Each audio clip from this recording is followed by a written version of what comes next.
Um abraço para você que nos acompanha aqui nas redes sociais de O Tempo. Tem projeto novo entrando na área. Esse é o Tabelinha, um programa de análise de informações. Está comigo aqui o Daniel Seabra. Daniel, seja muito bem-vindo. A gente tem muita coisa para falar, um projeto que começa agora na Copa do Mundo, com informação ali, no ato. O que a gente tem para comentar sobre o Mundial. Nós estamos no momento de pré-Copa do Mundo, mas tá aquecendo o clima. Tá chegando, né, Fred? Tá chegando. Um abraço para você, um abraço para todo mundo ligado aí. Mais um produto, né? Mais um produto aqui do Tempo Esportes, do Tabelinha. Vamos que vamos falar muita coisa. A Copa do Mundo tá logo ali. E quando a bola rola, aí as notícias pipocam para todo lado. Até antes também, né? O Mundial sempre mexe muito com o meio do futebol de uma forma geral, né? Na Europa, na América do Sul, em todos os continentes. Vamos que vamos. Muita coisa pra gente falar aí, né, Fred? Muita coisa. A Copa tá chegando. Seleções treinando, seleções fazendo amistosos. E o que a gente tem de quente para falar nesse tabelinho número 1, Seabra? Olha, Fred, eu acho que para começar, aquele pontapé inicial do tabelinho não poderia ser diferente, né? Treinamentos da seleção brasileira, né? O time do Tite está lá em Turim, na Itália, né? No centro de treinamento da Juventus, se preparando para a estreia na Copa do Mundo. E nós tivemos alguns detalhes aí nos treinamentos da seleção que eu acho que valem ser ressaltados e debatidos, né? Primeiro, duas, vamos chamar de entradas mais duras do Daniel Alves, né? Uma foi no Pedro, né? E a outra foi no Bruno Guimarães. Bruno Guimarães, exatamente. E temos também a entrada a chuteira do Bruno Guimarães num lance com o Fabinho, né? Ficou até furada a ponta dela. Ou seja, os treinamentos da seleção estão bem pegados, vamos dizer assim, né? Na verdade, as entradas foi uma no Pedro e uma no Rafinha. Isso, a do Bruno Guimarães foi com o Fabinho. Bruno Guimarães com o Fabinho. Aí tem uma questão. O Daniel Alves está querendo mostrar serviço? Porque foi, certamente, a convocação mais polêmica de todas. Isso não tem dúvida, né?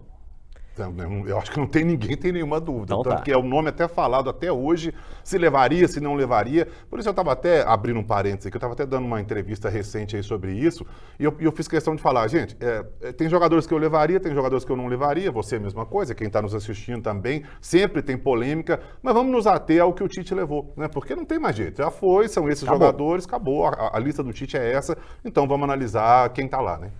Mas o Daniel sabe que o seu xará, ele chega com essa pressão de, pô, todo mundo tá me cornetando, eu joguei no time do México, no Pumas, eu tava treinando com o time B do Barcelona, aí eu chego aqui, eu quero mostrar serviço. Agora, a gente já viu muito jogador, né, Seabra, perdendo Copa do Mundo nesses treinos prévios, né? Inclusive o próprio Daniel Alves já ficou fora de Copa do Mundo, né? Pois é. Recente, todo mundo se lembra. Ele sabe o que é a dor de ficar fora de um Mundial às vésperas da Copa por uma contusão, né? Tem uma semana ainda, né? A gente vai ter um tabelinha antes para a gente falar sobre isso, até porque o Tite ainda esconde, a gente sabe mais ou menos o time dele. Daniel Alves titular?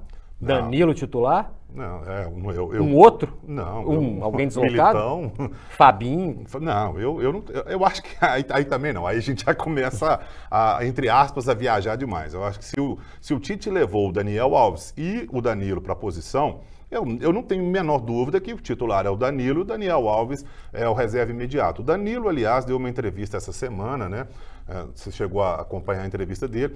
E ele elogiou muito o Daniel Alves, ele elogiou tanto dentro quanto fora de campo, que é um jogador de grupo, um jogador experiente, um jogador que é legal para o elenco, para os jogadores mais jovens que estão lá, pela experiência dele. E o Danilo fez questão de ressaltar também o futebol do Daniel Alves, que ele faz coisas, o Danilo, abre aspas para o Danilo, ele, Daniel Alves, faz coisas no campo que eu não tenho condição de fazer. Mas o momento, eu nem levaria o Daniel Alves para começo de conversa. Então, para mim, ele não é o titular. Ele disputa a posição, é um cara da confiança do Tite, ok, bacana, mas eu não tenho muita dúvida que o Danilo é o titular. Pois é, vamos passar para um outro assunto? E só para arrematar, Fred, sobre a seleção, você falou sobre o time. O Tite teve o grupo completo pela primeira vez nessa quarta-feira e alternou um time titular com 11 ou 12 jogadores. Claro, né, que são mesclas, são experiências e tal. Tem 11 jogadores titulares, né, claro. Pois é. O próximo tabelinho, já vai estar pertinho da estreia da seleção brasileira. Aí falaremos mais sobre isso, né? Aí a gente vai ter uma noção, não tem tanta novidade assim, mas quem sabe o Tite vai fazer alguma coisa diferente. Quem pode fazer uma coisa diferente nessa Copa, Daniel, é o seguinte, a Argentina. A Argentina. A gente concorda que a Argentina é a favorita, certo? É uma das, Uma né? das. Sim, sim. Para mim, o Brasil é o favorito destacado. Você coloca assim? Não um abismo, não. Mas, assim, se a gente tivesse que apostar aqui, um favorito, o Brasil chega de uma maneira mais redonda. A Argentina tá no pacote. A Argentina está no pacote, mas então já deixando claro, a minha favorita é a França. Era o terceiro nome. Nós vamos falar sobre a França aqui por causa de uma outra questão, e por isso que ela sai do meu... desse pódio. Não do pódio, né? Ele sai dos 2 primeiros lugares, na minha opinião. A Argentina venceu os Emirados Árabes, 5-0. Goleada. Jogo na quarta-feira. Álvares, jogador do Manchester City, fez o dele. Di Maria fez 2, o que era interessante, ele estava até machucado até pouco tempo. O Messi guardou o dele e o Correia. A estreia da Argentina, terça-feira. Dia 22. É um dia que vai ter tabelinha, inclusive, viu? A gente já vai falar sobre o que a Argentina fez nesse dia 22. São 36 jogos sem perder. Desses, venceu 25. Ganhou a Copa América no Brasil. Possível última Copa do Messi. A última derrota, inclusive, foi contra o Brasil. No Mineirão. No Mineirão. Semifinal da Copa América. Exatamente. Amistoso antes da Copa vale o quê? Além do risco de perder algum jogador. Tivemos outros, inclusive, né? Outros amistosos aí nessa quarta-feira. Olha, Fred, a gente estava até relembrando ali agora há pouco, na redação, com o Fred Teixeira, com o Fernando Martins, e a gente falava que o Brasil, na Copa de 90, o último amistoso do time do Lazzaroni, foi contra a seleção da Úmbria. Que é uma região da Itália. Uma região da Itália. E o Brasil foi derrotado por 1-0. Então, assim, eu acho legal esses amistosos e tal, mas é mais para movimentar, para dar conjunto para o time. A Argentina ganhou de 5-0 dos Emirados Árabes. Isso representa o que para a Argentina? Nada. Para mim, nada. Ganhar de 5-0 ou perder para os Emirados Árabes ou ganhar de 1-0, o time da Argentina, para mim, não perderia a classificação de um dos favoritos se ele fosse derrotado, por exemplo, para os Emirados Árabes. Assim como o Brasil entrou na Copa de 90 como um dos favoritos, mesmo perdendo para a seleção da Úmbria.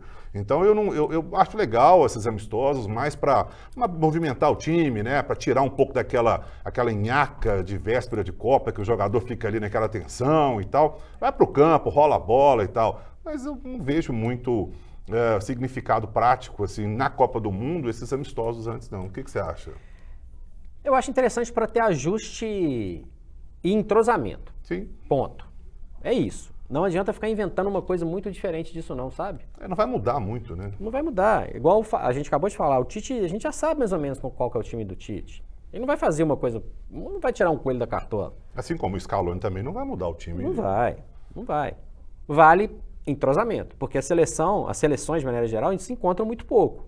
Uhum. Então, é legal, acho que levanta o astral, 5-0, por mais que seja inexpressiva o adversário, levanta o astral, chega numa outra onda ali para a Copa do Mundo. Lembrando que a Argentina está no grupo que tem a Polônia, que também fez um amistoso nessa quarta, ganhou do Chile, que não vai para a Copa. Com o Vidal em campo. 1-0, não foi gol do Lewandowski. Não. Que isso sim é uma raridade. Quem também jogou, e é interessante, o Seabra, porque é o seguinte, a Alemanha fez um amistoso também contra o Oman. Beleza. 1-0. Não vou discutir aqui a seleção do Oman, tá? Gol do Füllkrug. Beleza. Ninguém tá dando muita ideia para a Alemanha. Eu tô. Para mim, a Alemanha tá no pote de cima ali. A Alemanha é a Alemanha, né?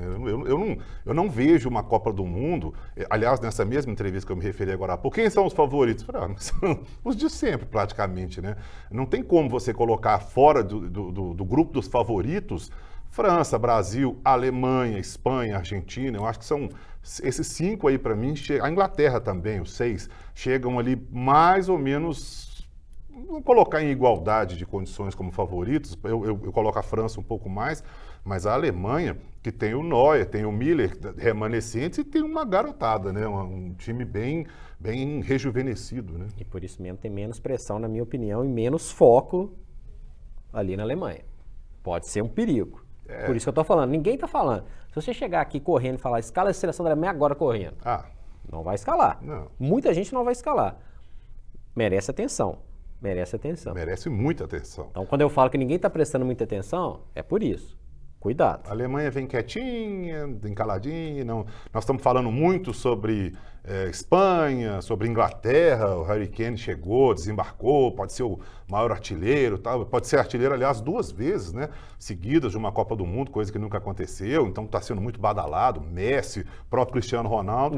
Neymar também. E a Alemanha está quietinha. Abram o olho. Eu acho bem perigoso, bem perigoso. Falar em chegar no Catar, mais uma tabelinha nossa aqui. Teve um repórter dinamarquês que passou um perrengue.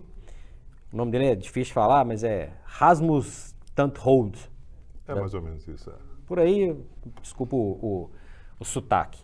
Sotaque do sul da Dinamarca. Exatamente. Resumidamente, ele foi impedido de gravar durante a entrada ao vivo e não pegou legal. Né? Uma das maiores críticas ao Catar, supostas violações de direitos humanos, a própria questão que... homofobia, machismo e várias outras situações. Esse fato aconteceu na última quarta-feira. Será que, infelizmente, a gente vai ter que ficar falando aqui, toda tabelinha a gente vai ter que estar falando, poxa, aconteceu isso, o cara foi impedido ali, o cara não pôde no lugar público fazer isso, o cara não pôde se expressar da maneira como ele desejava. Será que a gente vai ter que conviver com isso? Olha, eu não sei, eu acho que a partir desse episódio, que todo mundo está falando, esse episódio está dando muita polêmica, muita repercussão no mundo da bola de uma forma geral, pelo mundo afora, inclusive. Eu acho que o governo do Catar, os organizadores da Copa, vão dar um pouco mais de... vamos com calma nisso aí, né?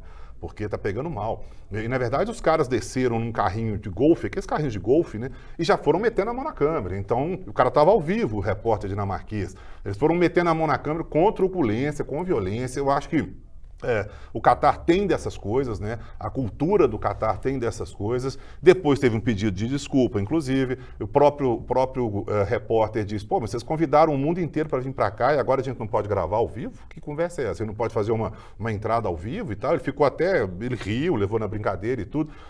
Olha, é complicado, porque a cultura do Catar é completamente diferente da cultura da maioria absoluta do mundo ocidental, né, vamos dizer assim. Então, nós teremos turistas que vão beber na rua, nós teremos casos bem diferentes da cultura do Catar. Vamos esperar para ver como que eles vão levar isso aí, se vai ser numa boa ou se não vai ser, né? Já começou mal. Quem não anda nada bem é o clima na seleção de Portugal, que pode, inclusive, ser adversário da seleção brasileira, porque os grupos se cruzam, grupo G e grupo H. João Cancelo e João Félix, se estranhar. Sim. Cristiano Ronaldo, um birrento, né, pra gente né, já falar de cara.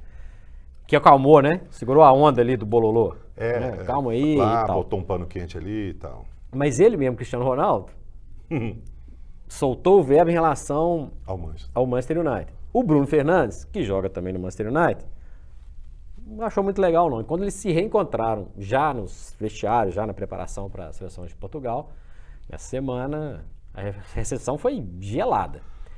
Minha opinião sobre isso. Foi um cumprimento, um aperto de mão, assim... gelado. Meio que, beleza, tudo bem, né? Minha opinião sobre isso. Eu acho que se o Cristiano Ronaldo conseguir unir a seleção em torno dele, baixar um pouco a bola, possivelmente a última Copa dele... Quase com certeza, né? Ele teria 41 em 2026. Se ele conseguir fechar o grupo em torno dele, como fez na Eurocopa, que foi campeão em 2016, Portugal pode ter chance de ir longe. Se começar a azedar o ambiente, ou ficar pensando em trazer muitos números, pensar nos recordes próprios, numa eventual reclamação em caso de substituição, enfim, aí a situação pode ser um pouco diferente. É por aí? Sim, ele é muito vaidoso, né? O Cristiano Ronaldo é um cara que todo mundo se lembra, ele vai cobrar uma falta, ele olha pro telão, ele mexe no cabelo, ele dá uma ajeitada na camisa, então ele é um cara muito vaidoso. Mas por outro lado, ele pode ter ele deu uma entrevista a um jornal português, e disse que nós estamos aqui para ser campeões. Ele falou claramente que Portugal chega para buscar o título, nós temos time para isso e vamos para cima. Eu acho que Portugal tem time. Tem time para buscar, não sei se o título, mas pelo menos para avançar bem na Copa do Mundo. Mas é por aí, o Cristiano Ronaldo, ele é a liderança do time, ele é o capitão, ele é o principal jogador, ele é o que mais chama atenção, mas ele tem que baixar a bola dele e realmente fazer o que ele fez.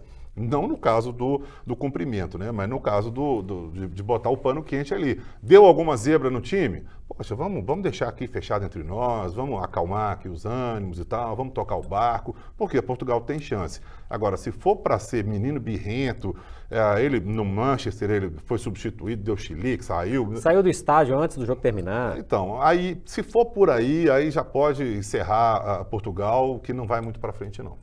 Mas um assunto dessa nossa tabelinha inaugural, você abre. Eu falei da França, que, na minha opinião, está entre as 3 principais seleções dessa Copa, as outras 2 são Brasil e Argentina. A França perde o Kanté, depois perde o Pogba, tem o Benzema, que não jogou a última Copa, mas uma das promessas francesas, o Nkunku, lance de aquecimento, lance de pelada. Lance bobo, normal. Machucou o tornozelo, está fora da Copa. A França diminui o seu poderio, na minha opinião? Sim. Sim, acho que sim. Agora, é uma situação que chega a ser diferente em relação àquela França de 2018. Por quê? Perde um jogador que é uma possibilidade importante de ataque, ganha o Benzema, que é um jogador que a gente não precisa ficar apresentando as credenciais dele, mas perde 2 jogadores de meio de campo. O Benzema funciona muito bem, na minha avaliação, quando ele é bem assessorado. Ele sempre foi muito bem assessorado no Real Madrid, inclusive depois da saída do Cristiano Ronaldo, atual campeão da Champions League, Vinícius Júnior correndo para ele, o Valverde, ótimo jogador do Uruguai, correndo para ele, entre outros, Modric, entre outros vários jogadores. A questão é que ele perde 2 desses potenciais assessores. Garçons. E isso é muito sério. A França, para mim, continua entre as principais, mas ela perde um pouquinho da força. Não só pelo Nkunku, mas especialmente pela perda no meio de campo. Pogba, principalmente, né? Que joga mais na França do que nos clubes. Mas eu acho que a França vem num alto astral, independentemente disso. Tem Mbappé, tem Griezmann, que são 2 grandes jogadores. O Benzema, como você falou aí, vem de um título de melhor do mundo, em alto astral, jogando muito, voando. Eu não sei, eu acho que o Deschamps vai conseguir dar uma com o que ele tem lá, com o que ele inclusive já convocou, já anunciou, ele não anunciou publicamente ainda, né? Mas já está definido quem será o substituto. Então ele vai saber montar um time que vai colocar o Benzema e o Mbappé principalmente. Olha, vão aí porque talento vocês têm e vão colocar a França para frente. Eu acho que ele vai saber substituir. Eu ainda mesmo com os desfalques, a França vem aos trancos e barrancos, né? Toda semana perde um jogador, que fase, né? Mas eu ainda acho que a França vai ser, para mim, a principal favorita. Um assunto para a gente fechar essa tabelinha. Falando de 2 seleções que estão na Copa, mas que ninguém dá muita bola. Fizeram amistosos também nessa quarta-feira. Tunísia venceu o Irã 2-0.